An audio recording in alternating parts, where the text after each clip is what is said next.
Olá, sou Rafael Andrade, pai do João de 10 anos. O João tem TDAH e eu o criei sozinho. Eu sabia pouquíssimo sobre criação de filhos, por ser muito novo, e sabia ainda menos sobre TDAH. Mas eu vivi isso muito intensamente e eu pretendo compartilhar um pouquinho dessa história com vocês.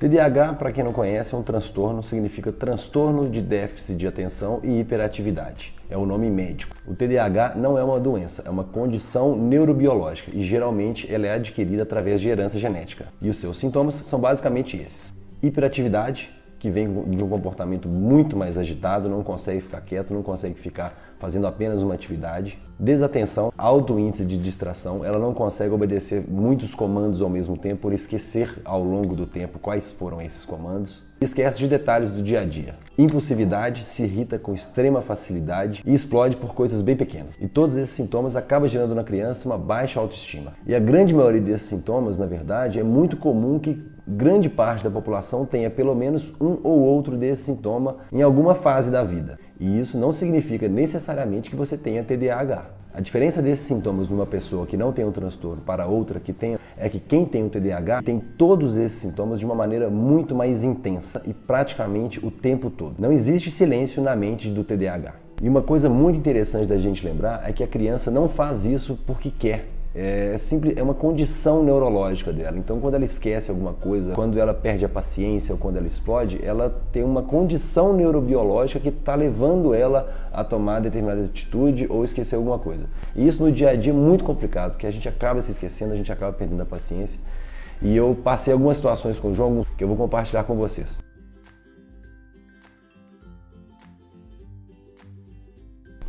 Um deles, como eu já falei, o João tem 10 anos, eu fiz há poucas semanas, então o João já tem uma idade mais avançada e já não é mais nenhum bebê.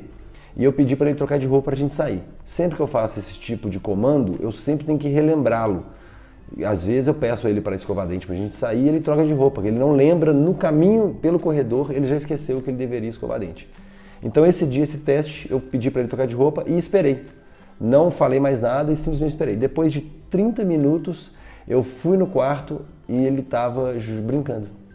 Ele simplesmente esqueceu, no meio do caminho, que era para trocar de roupa, que a gente estava saindo. E ele não faz isso porque quer. Pelo contrário, ele adora sair, ele adora passear. Ele simplesmente se esqueceu no meio do caminho.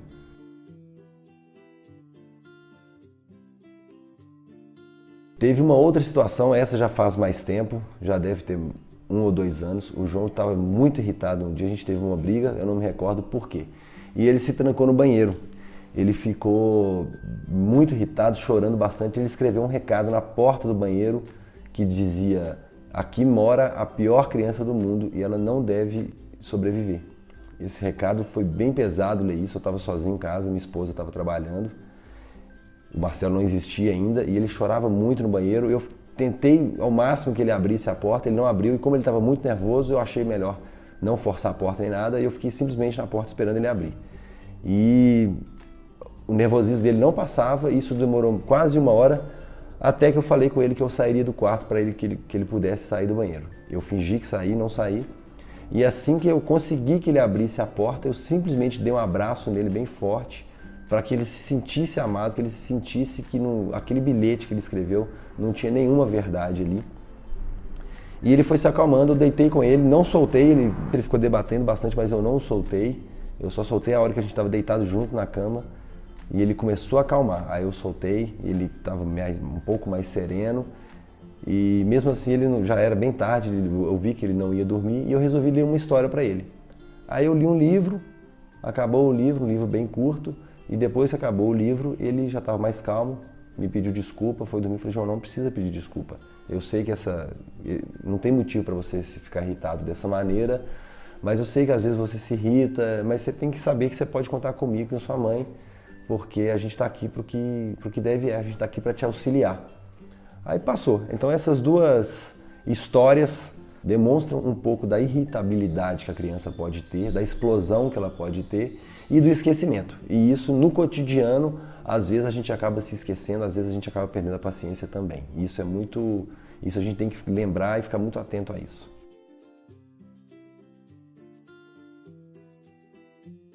O diagnóstico ele só pode ser feito por um profissional, geralmente é um neuropediatra ou um pediatra que estuda sobre o transtorno, um psiquiatra, enfim. E como vários desses sintomas são muito comuns em muitas crianças, é bom que faça um estudo bem próximo com um profissional para que o diagnóstico seja feito com precisão. A medicação do TDAH ela é muito forte e ela não pode ser feita para qualquer criança simplesmente para sossegar o facho dela. Ela tem que ter um diagnóstico sério, correto e tem que ter um acompanhamento muito de perto de qualquer um desses profissionais. E de todos esses sintomas que eu já falei, o TDAH só é diagnosticado quando ele realmente traz prejuízo para a criança. O que seria o prejuízo? Às vezes, se uma criança é muito ativa, na verdade, praticamente todas as crianças são muito ativas, isso não necessariamente atrapalha ela no desenvolvimento. Ela pode se relacionar muito bem com qualquer outra criança sendo ativa, sendo muito espoleta, sendo muito agitada. Isso não há problema. O prejuízo, quando é falado, é quando começa a afetar na relação dele social com outras crianças e até mesmo na escola, na alfabetização. E quem determina que tem um prejuízo são os profissionais juntamente com a família, porque eles vão perceber ao longo da vida, ao longo da infância dessa criança, que está havendo um prejuízo, que talvez ele não esteja conseguindo alfabetizar corretamente, ele está tendo problemas de socialização com outros colegas. Então, quando é detectado que há esse prejuízo, junto com todos esses sintomas, é feito o diagnóstico. E é bom lembrar também que o diagnóstico só é concretizado mesmo após os 6 anos, que é quando a criança tem todo o seu cérebro já amadurecido.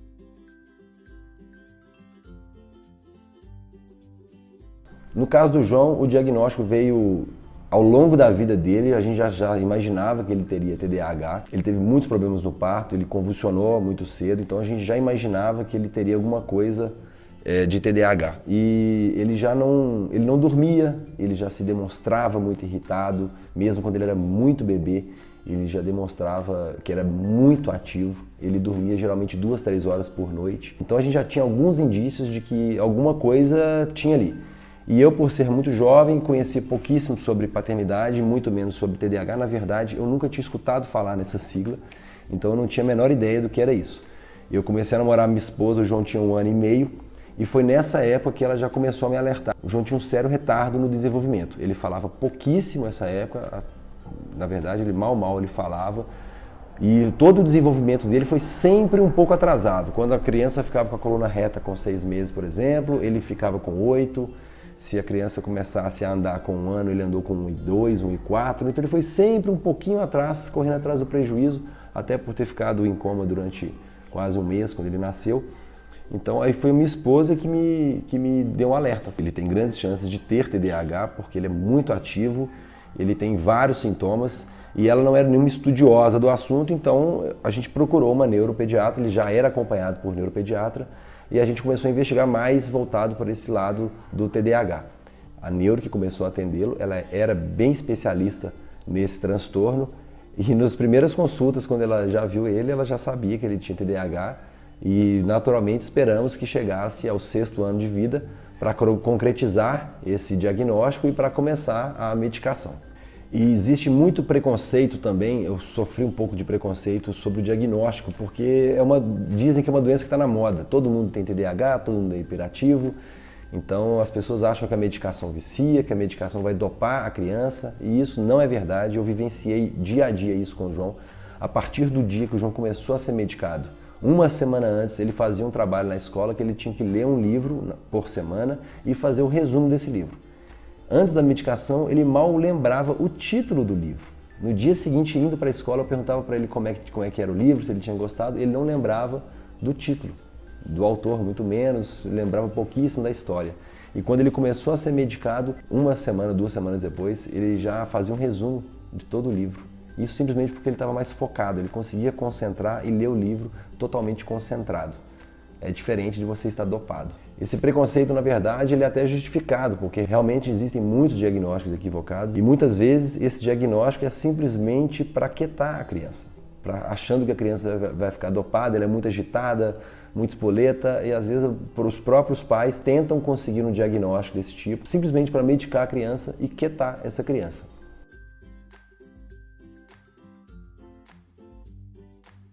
As dificuldades que eu vivo com o João, elas vão mudando com o tempo, naturalmente, né? Cada época da vida existem coisas que vão dificultando um pouco mais o dia a dia, um pouco mais o aprendizado.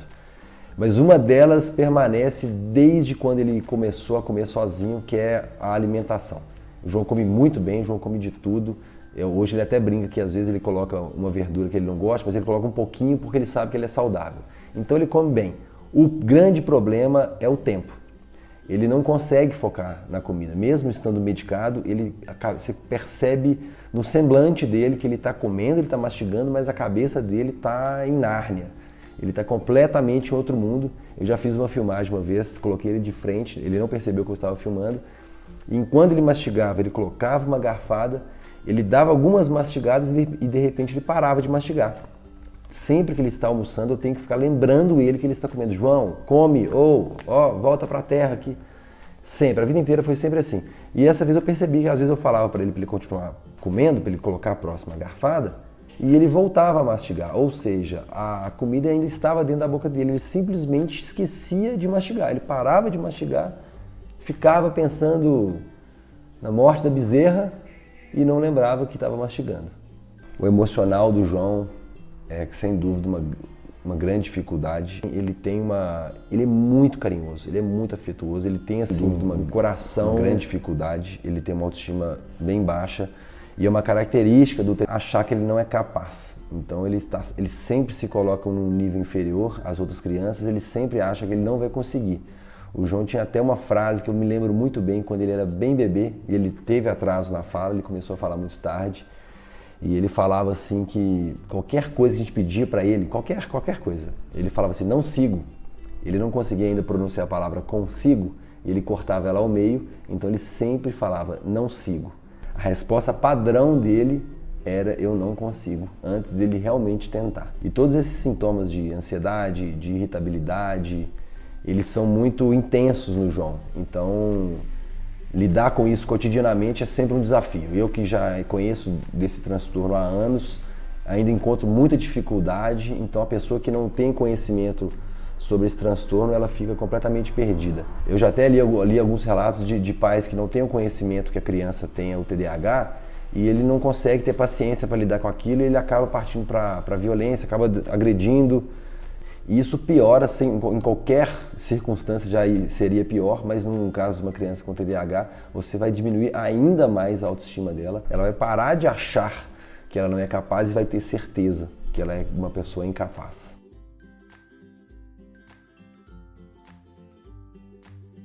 Algumas dicas é bem importante no dia a dia. Eu apliquei muitas delas e muitas dão realmente resultado e a grande maioria são necessárias. Qualquer tipo de criação de qualquer criança ela é fundamental, algumas metodologias, e para TDAH é essencial. A primeira dica delas é criar uma rotina, que seja muito fiel a essa rotina. A rotina de dormir, rotina de comer, rotina de ir para a escola, de ir para casa. E como eu falei, essa rotina ela é muito boa para qualquer criança. Ela vai ajudar em qualquer uma dessas circunstâncias, qualquer que seja a criança. Porém, no TDAH, ela é essencial. Se você não fizer essa rotina, você vai gerar uma série de frustrações na criança e ela tem pouquíssimo senso de tempo, por exemplo. Então, se você não cria uma rotina de café da manhã, de almoço, de escola, de sono, ela passa o dia dela no piscar de olhos fazendo simplesmente uma atividade, vendo televisão, por exemplo. Então, tem que ter rotina. E o ideal é que você afixe essa rotina num quadro, por exemplo, no quarto dele, para que ele consiga visualizar isso o tempo todo, para ele ser mais independente. Reforço positivo também é indicado para qualquer criança, mas, mais uma vez, ele é fundamental para a criança que tem TDAH, porque, como eu falei, ela tem autoestima muito baixa, então qualquer atividade que ela consiga fazer com êxito, que ela consiga chegar até o final, elogie, faça festa, fala que ela conseguiu, que ela é capaz. O reforço positivo é extremamente importante para a criança com TDAH, elevar essa autoestima dele e saber que ele é capaz. Ele não é diferente de ninguém, ele só precisa de mais atenção, precisa de se esforçar um pouco mais, mas ele consegue. A correção é necessária em qualquer criança e não é diferente com o TDAH. Ela tem que ser corrigida, mas ela não precisa necessariamente ser repreendida. Não que você vai poupá-lo da correção, porque é necessário que ele saiba das regras da sociedade, mas seja mais ameno e seja mais amoroso, inclusive nas correções. Não dê muitas tarefas, isso é primordial. Se você der 2 ou 3 tarefas para uma criança com TDAH, na segunda, com certeza, ela já esqueceu o que tinha que fazer. Então, uma coisa de cada vez. Por exemplo, se você pedir para ela tomar o café da manhã, arrumar os cadernos, arrumar a mochila e arrumar a cama, provavelmente na segunda tarefa ela já não lembra qual é a terceira e a quarta. Então, vá por etapas. E o quarto da criança, ela tem que ser extremamente organizado e cada coisa no seu lugar, porque ele já é muito ativo, então naturalmente ele vai ser bagunceiro. Se na hora do para casa, por exemplo, a mesa dele tiver muitas coisas, qualquer borracha vira um navio na mão de uma criança com TDAH. Então, o próprio material escolar já vai distraí-lo. Então, quanto mais elementos ele tiver na mesa, pior para a concentração dele. Então, tente manter o mais organizado possível, não só a mesa de estudo, como o lugar que ele for estudar, que se não for no quarto também, mas todo o quarto dele tem que estar o mais organizado possível. A energia da criança com TDAH, ela é quase inesgotável. Eu já fiz alguns testes com o João e ele consegue virar 24 horas sem dormir com muita facilidade. E isso, agora que ele já está com 10 anos, ele já está virando pré-adolescente e é um pouco mais comum. Mas ele faz isso desde que eu era bebê. Então, uma dica importante para acabar um pouco com essa energia, não acabar, mas diminuir um pouco esse ritmo, é sem dúvida a atividade esportiva. Vai servir para 2 coisas, na verdade. Para disciplina, que a grande maioria dos esportes ensinam muito a disciplina, e para queimar um pouco dessa energia, sem dúvida. Por fim, a última dica que eu dou é estude sobre o TDAH. Entenda tudo o que acontece, tente entender, na verdade, tudo o que acontece na mente de um TDAH. Porque por mais que a gente se esforce, é muito difícil a gente compreender o que está passando na cabeça de um TDAH. Eu já leio sobre isso, já deve fazer 7, 8 anos, e eu até hoje compreendo muito pouco. A gente não consegue compreender o que a gente mesmo pensa, imagina o que uma pessoa está pensando. Então estude, faça testes e veja o que vai ser mais saudável para você enquanto família e principalmente para o seu filho, para sua filha que tem TDAH. E procure um profissional. Se você tem a suspeita de que seu filho ou sua filha tem TDAH, às vezes um psicólogo já tem um conhecimento sobre isso, ele vai saber encaminhar para qualquer outro profissional que possa diagnosticar de fato o TDAH. Então estude e procure um profissional para te auxiliar nessas questões, que com conhecimento, sem dúvida, a gente consegue vencer mais essa batalha. O TDAH não tem cura, mas se bem acompanhado, ele tem tratamento e a criança é capaz. Se você tem alguma coisa para compartilhar com a gente, deixa aqui nos comentários, compartilhe a sua história, a sua vivência, que ela sem dúvida também vai agregar nesse vídeo. Eu sou Rafael Andrade, sou fundador do portal Sem Choro, que é um guia infantil, e eu compartilho algumas outras experiências que eu vivi com o João e agora com o Marcelo lá também. Espero sua visita, semchoro.com.br. Um abraço, até a próxima. Valeu!